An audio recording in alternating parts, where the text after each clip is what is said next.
Hello friends, welcome to my channel. I am going to read text and context. Qdenga, a step forward against dengue but not a silver bullet, by Vipin M. Vasistha.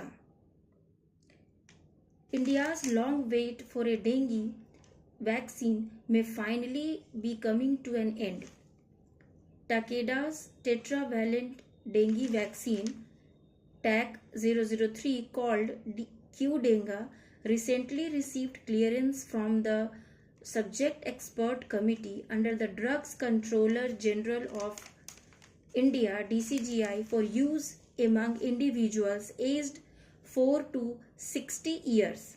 This marks a significant milestone in the country's fight against a disease that causes millions of infections and thousands of hospitalizations every year, especially among children. While India has not experienced a large nationwide dengue surge in the past year, the disease remains endemic, with substantial transmission and a long-term rising trend. For decades, dengue control in India relied almost entirely on vector control measures such as eliminating mosquito breeding sites, insecticide use, and public awareness campaigns. While essential, these strategies have had limited success in preventing recurring outbreaks. The arrival of a vaccine, therefore, represents a shift from a reactive to a more preventive approach. TAC-003 comes with several advantages. It has been evaluated in large global trials involving more than 28,000 participants and has already been approved in more than 40 countries. Importantly, unlike an earlier dengue vaccine, it does not require vaccination screening to determine prior dengue infection, making it simpler to use in real-world settings.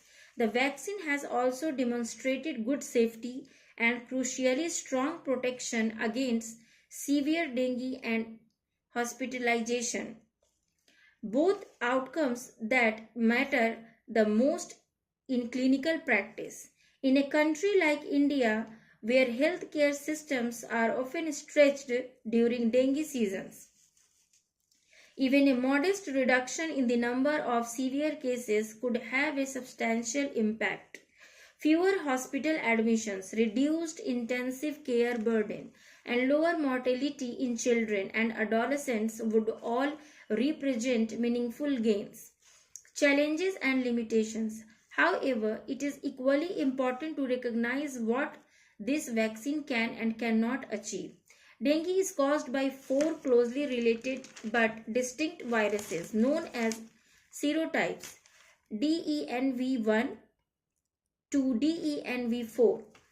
Immunity to one serotype does not guarantee protection against the others, and in some cases can even predispose an individual to more severe disease upon subsequent infection. This makes developing a vaccine for dengue uniquely challenging. An effective vaccine must provide balanced protection against all 4 serotypes.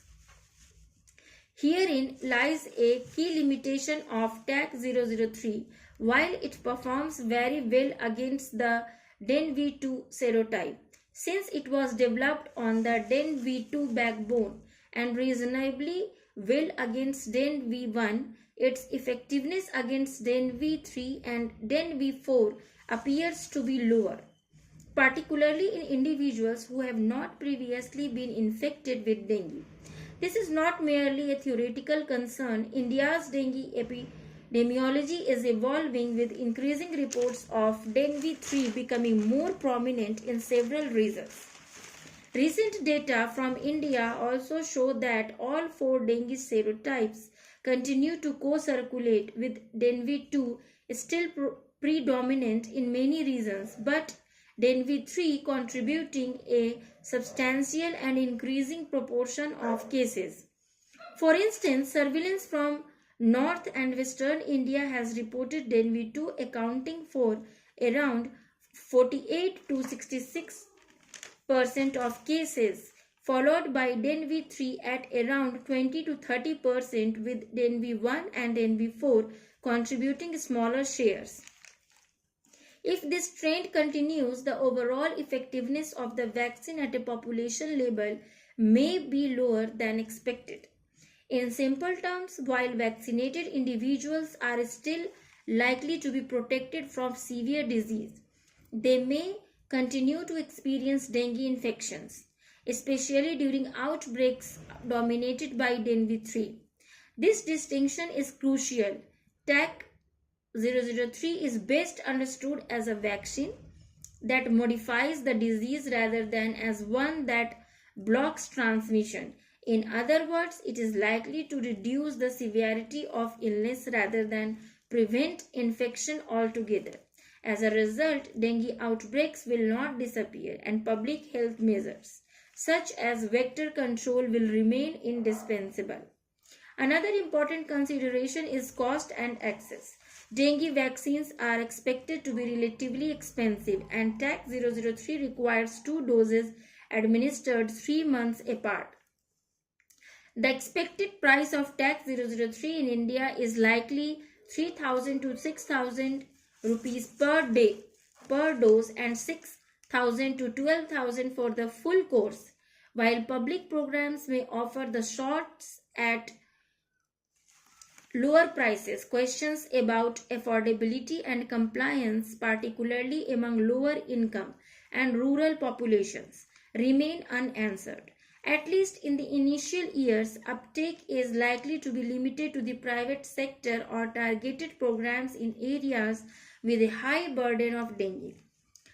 The subject expert committee has appropriately mandated post-marketing safety and effectiveness studies in the Indian population. These will be critical to understand how the vaccine performs in real-world conditions across different regions and serotype patterns. Looking ahead, TAC-003 may be only the first step in India's dengue vaccine journey. A second generation of vaccines based on a different scientific approach developed by the US National Institute of Health (NIH) is currently under evaluation. Indian pipeline. India's dengue vaccine pipeline is advancing with an indigenous candidate called DengiAll, developed by Panacea Biotec in collaboration with the Indian Council of Medical Research, currently undergoing large phase 3 clinical trials. A similar vaccine has already been approved in Brazil, and it has shown strong protection against severe dengue. If the Indian candidate is also successful, it could be available around 2027. These vaccines aim to provide more balanced protection across all 4 serotypes and may offer the traditional advantage of a single dose regimen. Early data from similar vaccines tested elsewhere are also promising, particularly in terms of protecting against severe dengue and broader serotype coverage. If these findings are confirmed in Indian trials, such as vaccines could be better suited for large-scale public health deployment. For policymakers, the challenge will be to balance urgency with prudence. There is a clear and immediate need to reduce the burden of severe dengue, and TAC-003 is a valuable tool with which to achieve this. At the same time, the long-term strategy must remain flexible, allowing for the country to adopt better vaccines as the evidence evolves. For clinicians, clear communication will be essential. Their own and their patients' expectations need to be realistic. The vaccine is not a cure-all, but it is a meaningful step forward. Even if it does not eliminate dengue, it can save lives and reduce complications.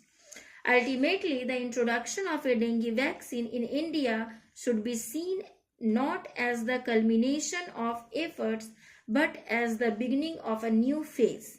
Success will depend not only on the vaccine itself, but also on how well it is integrated with surveillance, vector control, and future innovations. In public health, progress often comes incrementally. TAC 003 may not be the final answer to dengue in India, but it is undoubtedly an important start. Vipin M. Vasista is Director and Pediatrician, Mangla Hospital and Research Center, Bijnor. Thank you for listening.